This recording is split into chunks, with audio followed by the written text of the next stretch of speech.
Hello students, welcome to my YouTube channel. 6 class का 3.5 तक हम ख़त्म कर चुके हैं। अगर आप वहाँ तक की वीडियो देखना चाहते हैं तो चैनल को सब्सक्राइब कर लें और वो सारी वीडियोस मेरे चैनल पर हैं, आप वहाँ से जाकर उन्हें कंप्लीट कर सकते हैं। पहला चैप्टर, दूसरा चैप्टर और तीसरे चैप्टर का 3.5 तक मैंने कंप्लीट करा दिया है, तो प्लीज़ पहले जाके उसे देखें, तभी आपको ये एक्सरसाइज समझ में आएगी। अब हमें इसका जो पहला क्वेश्चन दिया हुआ है वो हमें क्या दिया है कि निम्नलिखित संख्याओं के मासा ज्ञात कीजिए। मासा ज्ञात करने के लिए आपको पहले अभाज्य गुणनखंड के बारे में पता होना चाहिए। अभाज्य गुणनखंड, ठीक है, और भाजकता नियम के बारे में भी आपको पता होना चाहिए। अभाज्य गुणनखंड के अंतर्गत क्या है कि हमें जो इनका एलसीएम लेना है, यानी कि इनका जो लासा लेना है वो क्या है, 2, 3, 5, 7, 11, 13, 17, 19, इन्हीं संख्याओं से इनका लासा लेना है, ठीक है, एलसीएम लेना है। और भाजकता नियम हमें ये बताएगा कि इन संख्याओं का हम किससे लासा निकालें, ठीक है। जैसे मैं आपको एक पहला क्वेश्चन करके बताऊंगी तो आपको समझ में आएगा कि इसमें हमें क्या करना है। जैसे हमें यहाँ दिया 18 और 48, तो पहले हम क्या करेंगे, 18 का निकालेंगे, ठीक है। यहाँ लिखेंगे 18, तो 18 किसके टेबल में आएगा, ये तो सिंपल है, हम 2 के टेबल में कर सकते हैं, ठीक है। तो 2 के टेबल में 18 कितनी बार में आएगा, 9 बार में। अब 9 तो 2 के टेबल में नहीं आएगा, तो हम क्या लेंगे, 3 के टेबल में 9 कितनी बार में आएगा, 3 बार में आएगा। फिर 3 से करेंगे, 3 1 3, ये हो गया। इसके बाद हम करेंगे 48 का, ठीक है। 48 का करने के लिए यहाँ पीछे हमें इकाई अंक क्या दिया है, 8। भाजकता नियम में मैंने आपको क्या पढ़ाया था कि अगर इकाई अंक 0, 4, 6, 2, 8 सम संख्या हो तो इसका मतलब इसका जो भाग जाएगा वो किससे जाएगा, 2 से जाएगा, ठीक है। ये पढ़ा है था मैंने आपको। अब 2 के टेबल में 4 कितनी बार में आएगा, 2 बार में। 2 के टेबल में 8 कितनी बार में आएगा, 4 बार में, ठीक है। अब फिर यहाँ 4 आ रहा है इकाई अंक में, तो हम क्या करेंगे, 2 से ही करेंगे, ठीक है। 2 1 जा 2, 2 2 जा 4, फिर 2 से करेंगे, 2 6 जा 12, फिर 2 से करेंगे 3, फिर अब 3 से करेंगे 1 बार। तो 18 का जो हमारे अभाज्य गुणनखंड आए वो क्या है, 2 गुणा 3 गुणा 3, ठीक है। और 48 के जो हमारे अभाज्य गुणनखंड आए वो आए 2 गुणा 2 गुणा 2 गुणा 3। अब मासा निकालने के लिए, मासा जो होता है, मासा क्या होता है, कॉमन फैक्टर होता है। कॉमन फैक्टर का मतलब है जो दोनों में सेम हो। जैसे इसमें ये 2 कॉमन है तो इसका मतलब 2, और ये 3 भी कॉमन है, यानी कि गुणा में 3, तो कितना आ गया, 6। तो 18 और 48 का मासा कितना हो जाएगा, 6 हो जाएगा। बस इतना सा था, आपको समझ में आ गया होगा। अब हम इसका नेक्स्ट पार्ट करेंगे। अब जो इसका दूसरा पार्ट है वो हमें क्या दिया है, एक 30 दिया है और एक 42 दिया है। तो पहले हम इसका लासा निकालेंगे। एंड में क्या है, 0 है, यानी कि 2 से भी जाएगा।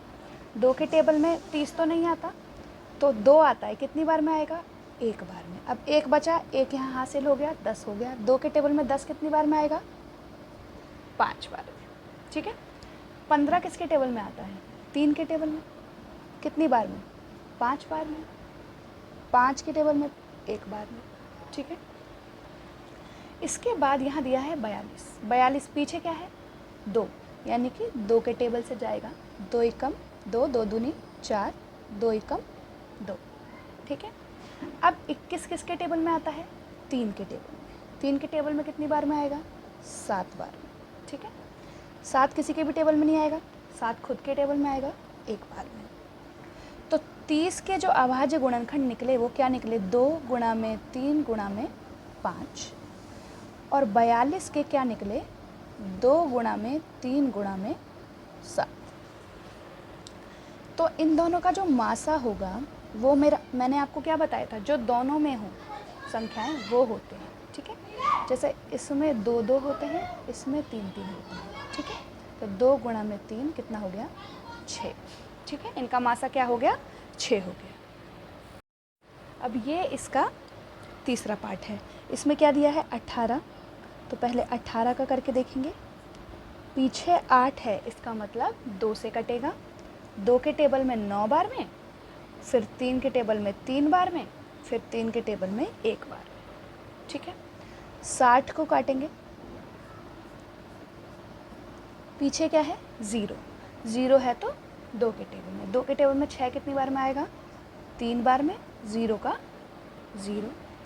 2 के टेबल में 30 कितनी बार में आएगा। जब आपको ऐसा लगे कि आपको टेबल नहीं आ रहा तो आप क्या कीजिए, यहाँ पे डिवाइड कर लीजिए। 2 एकम 2, यहाँ से 1 बचा, ऊपर से उतरा 0। ठीक है, 2 5 ज़ा 10। जब आपको ना आए तो आप ऐसे डिवाइड करके देख सकते हैं। तो यहाँ कितना आ गया हमारा 15 आ गया। ठीक है, अब 15 तो 2 के टेबल में आएगा नहीं, तो किससे काटेंगे 3 के टेबल से 5 बार में, फिर 5 के टेबल से 1 बार। ठीक है, तो 18 के क्या आए हमारे अभाज्य गुणनखंड 2 गुणा 3 गुणा 3। ठीक है, और 60 के क्या आए 2 गुणा 2 गुणा 3 गुणा 5।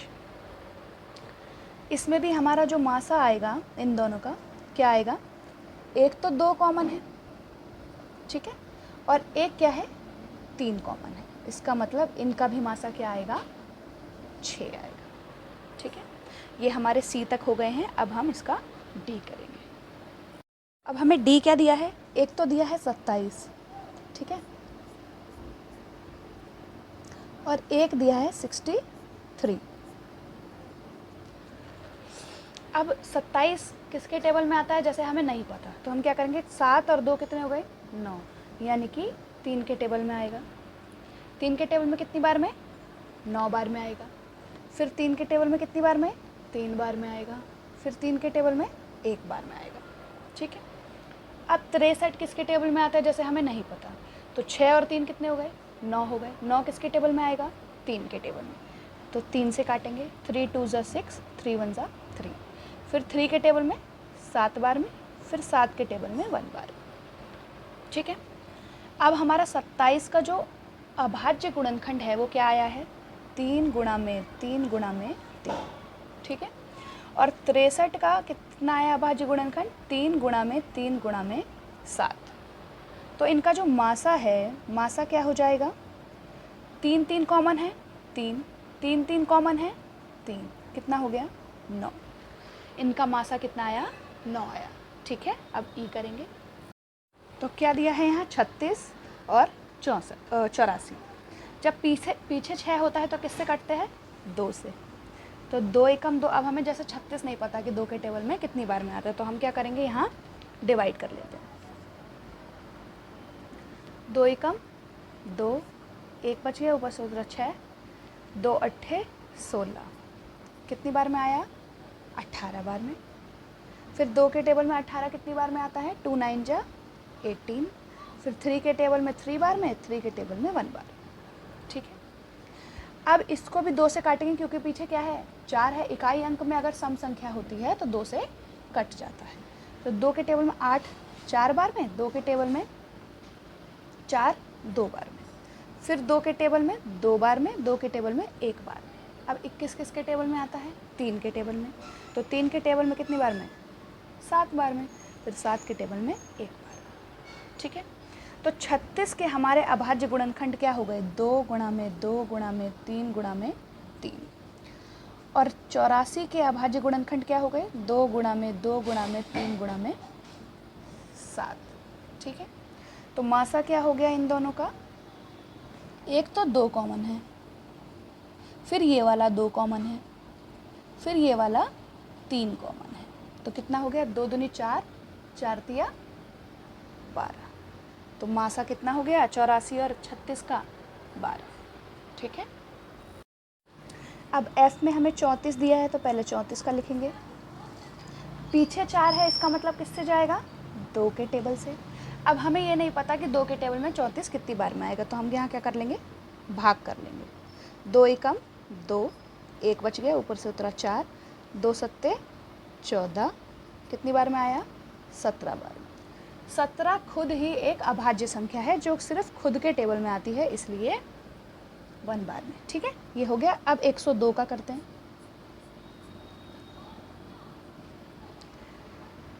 ये भी 2 से जाएगा क्योंकि पीछे क्या है, 2 है। तो 2 के टेबल में 10 कितनी बार में, 5 बार में, और 2 के टेबल में 2 कितनी बार में, 1 बार में। अब 51 किससे जाएगा हमें नहीं पता, तो 5 और 1 कितना हो गया, 6। 6 2 3 के टेबल में आता है, इसका मतलब ये 3 से जाएगा। 3 से हम काट के देख लेते हैं डिवाइड करके, ऐसे हमें नहीं आ रहा तो 3 1 जा 3, 2 बच गया, ऊपर से उतरा 1। 3 के टेबल में 21 कितनी बार में आएगा, 7 बार में, तो कितनी बार में कटा, 17 बार में। तो 17 एकम 17। तो 34 का हमारे अभाज्य गुणनखंड आ गए 2 गुणा 17, और 102 के हमारे गुणनखंड आ गए 2 गुणा 3 गुणा 17। तो हमारा मौसा क्या आ जाएगा, 2 कॉमन है तो 2, और 17 कॉमन है तो 17। 17 दूनी 34। हमारा मासा कितना आ गया, 34 आ गया। ठीक है, मैंने आपको भाजकता नियम में क्या बताया था कि अगर पीछे 0 हो और या 5 हो तो हम किससे डिवाइड करते हैं, 5 से। तो 5 से करेंगे। ठीक है, तो 5 के जैसे आपको नहीं पता कि 70 5 के टेबल में कितनी बार में आता है, तो आप क्या करें, डिवाइड कर लें। ठीक है, 5 एकम 5, 7 में से 5 गया 2, ऊपर से उतरा 0, 5 चौके 20। कितनी बार में आया, 14 बार में। अब 14 आ गया, 14 किसके टेबल में आएगा, 2 के टेबल में। कितनी बार में, 7 बार में। फिर 7 एकम 7। ठीक है, ये हो गया। अब यहाँ पे भी एंड में क्या है, इकाई अंक में क्या है, 5 है, तो 5 से करेंगे। ठीक है, तो 5 दूनी 10 और 5 एकम 5। ठीक है, अब 21 किसके टेबल में आता है, मैंने आपको बताया था 3 के टेबल में, 7 बार में। फिर 7 एकम 7। यहाँ भी इकाई अंक में क्या है, 5 है, तो 5 से करेंगे। हमें नहीं पता ये कितनी बार में आएगा, तो हम क्या करेंगे, डिवाइड करेंगे। 5 तिया 15, 2 बचा, ऊपर से उतरा 5, 5 बचे 25। कितनी बार में आया, 35 बार में। ठीक है, फिर 5 से करेंगे 7 बार में, 7 से करेंगे 1 बार में। तो हमारे 70 के अभाज्य गुणनखंड क्या आ गए, 5 गुणा में 2 गुणा में 7। 105 के कितने आ गए, 5 गुणा में 3 गुणा में 7। और 175 के कितने आ गए, 5 गुणा में 5 गुणा में 7। अब तीनों में क्या कॉमन है, मासा निकालने के लिए मासा हमारा क्या होता है, जो तीनों में कॉमन हो। ठीक है, तो इधर 5 5 5 यानी कि 5 तो आएगा। अब यहाँ 2 3 5 ये तो कॉमन नहीं है, सब अलग अलग हैं, ये नहीं आएंगे। 7 7 7 यानी कि 7 भी आएगा। तो 5 7 35। हमारा इन तीनों का मासा क्या हो गया, 35 हो गया। ठीक है, समझ में आ गया होगा। अब इस क्वेश्चन में हमें क्या दिया है, 91 दिया है। पीछे क्या है, 1 है, तो यानी कि ये 2 के टेबल में तो नहीं आएगा। 9 और 1 10 होते हैं, 10 है, तो यानी कि 3 के टेबल में नहीं आएगा। इकाई अंक में 1 है, 5 या 0 नहीं है, यानी कि 5 के टेबल में भी नहीं आएगा। तो हम इसे किससे करते हैं, 7 से करते हैं। 7 से हम इसे डिवाइड करते हैं। 7 एकम 7, 2 बच गया, ऊपर से उतरा 1, 7 तिया 21। 7 से 13 बार में जा रहा है। 13 खुद ही एक अभाज्य संख्या है, तो 13 एकम 13। ठीक है, पीछे क्या दिया है, 2 दिया है, यानी कि हम 2 से कर सकते हैं इसे। 2 पंजे 10, 1 बचा, यहाँ 12 हो गया, 2 छिके 12। फिर पीछे 6 है, तो 2 से कर सकते हैं। ठीक है, 2 दूनी 4, 1 बच गया, तो 28 हो गया। इसे आगे मैं ऐसा करती हूँ, इसे नीचे कर देती हूँ, ये यहाँ पे आएगा नहीं। ठीक है, 112 2 से करेंगे। 2 पंजे 10, 1 हाथ से लगा 56 हो गया। फिर 2 से करेंगे, 2 दूनी 4, 1 बचा, कैरी आ गया, 16 हो गया। तो 16 कितनी बार में आएगा, 8 बार में। फिर 2 के टेबल में 1 बार में, फिर 4 बार में, फिर 2 के टेबल में 7 बार में, फिर 7 एकम 7। ठीक है, 49 आपको पता है कि 7 के टेबल में ही आता है और किसी के टेबल में नहीं आता, तो 7 एकम 7 7 49, 7 एकम 7। ठीक है, तो हमारा 91 का अभाज्य गुणनखंड क्या हुआ, 7 गुणा 13। हमारा 112 का अभाज्य गुणनखंड क्या हुआ? 2 गुणा में 2 गुणा में 2 गुणा में 2 गुणा में 7। और हमारा 49 का क्या हुआ? 7 गुणा में 7। तो मुझे इन तीनों में एक ही संख्या कॉमन दिख रही है, वो है 7, जो कि तीनों में है। तो मासा क्या हो जाएगा हमारा? मासा हो जाएगा 7। समझ में आ गया होगा। अब हम इसका आई करेंगे। अब देखें आई में क्या क्या दिया है हमें, किस किस से काटना है, मैं पहले लिख लेती हूँ, ठीक है। तो यहाँ पीछे 8 है, इसका मतलब 2 के टेबल में आएगा। तो 2 में 18, 3 तिया 9, 3 एकम 3। पीछे 4 है, यानी कि 2 से जाएगा, डिवाइड करके देख लेते हैं हम। 2 दूनी 4, 1 बचा 4, 4 ऊपर से उतार लिया, 2 सत्ते 14, यानी कि 27। 27 किसके टेबल में आता है? 3 के टेबल में। 9 बार में 3 एकम 3, 3 तिया 9, फिर 3 एकम 3। 81 किसके टेबल में आता है? जैसे हमें नहीं पता तो हम क्या करेंगे, संख्याओं को जोड़ेंगे। तो 8 और 1 कितने हो गए? 9 हो गए, यानी कि 9 किसके टेबल में आएगा? 3 के में। तो 3 3 दूनी 6, 21 बचा, यानी कि 3 सत्ते 21। फिर 3 से काटेंगे 9 बार में, फिर 3 से काटेंगे 3 बार में, फिर 3 से काटेंगे 1 बार में।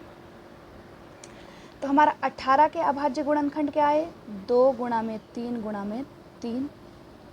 54 के क्या है? 2 गुणा में 3 गुणा में 3 गुणा में 3। 81 के कितने आए? 3 गुणा में 3 गुणा में 3 गुणा में 3। तो हमें कॉमन क्या मिल रहा है? 3 3 3, यानी कि मासा क्या हो जाएगा? 3। फिर एक और बार 3 मिल रहा है तीनों में, यानी कि 9। हमारा मासा क्या हो जाएगा? 9 हो जाएगा, ठीक है।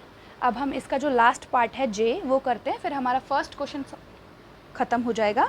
फिर उसके बाद इसके सिर्फ 2 क्वेश्चन बचेंगे, सेकंड और थर्ड। अब यहाँ हमें क्या दिया है? 12, ठीक है। तो 12 तो आप लोगों को सबको ही पता होगा कि 2 के टेबल में आता है 6 बार में।